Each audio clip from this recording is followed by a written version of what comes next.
वज़ीर-ए-आज़म शहबाज शरीफ का आसिफ अली जरदारी, चौधरी शुजात हुसैन और मौलाना फजलुर रहमान से टेलीफोनिक रब्ता। निगरान वज़ीर आला पंजाब के नामों पर मुशावरत की गई।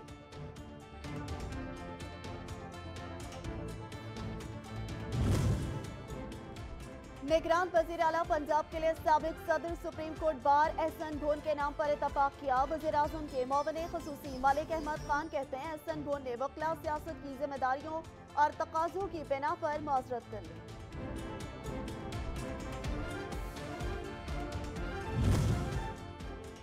जमाते इस्लामी से दरख्वास्त है कि वो इलेक्शन के नताइज तस्लीम करे। सूबाई वजीर सईद गनी कहते हैं, पीपल्स पार्टी और जमाते इस्लामी को मैंडेट मिला है, मेयर किसका होगा ये कहना कब्ल वक्त है। कहा जा रहा है कि नताइज तब्दील किए जा रहे हैं।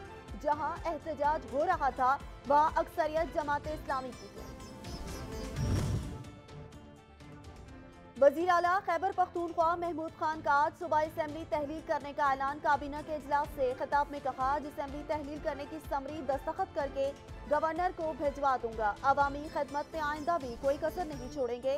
बहुत जल्द दोबारा 2/3 अक्सरियत से आएंगे। काबीना अरकान और सरकारी अफसरान की अनथक मेहनत पर सलाम पेश करता है।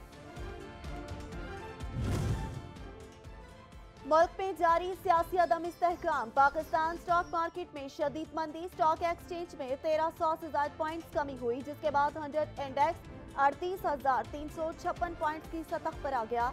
इंडेक्स में 3.4% गिरावट रिकॉर्ड की गई है।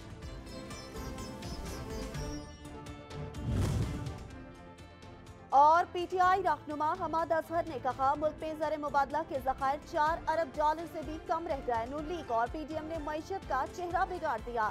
इनको मालूम है अवाम फैसला कर चुके हैं, हम इन्हें फरार इख्तियार नहीं करने देंगे। कौमी असेंबली में भी इनको एतमाद का वोट लेना पड़ेगा।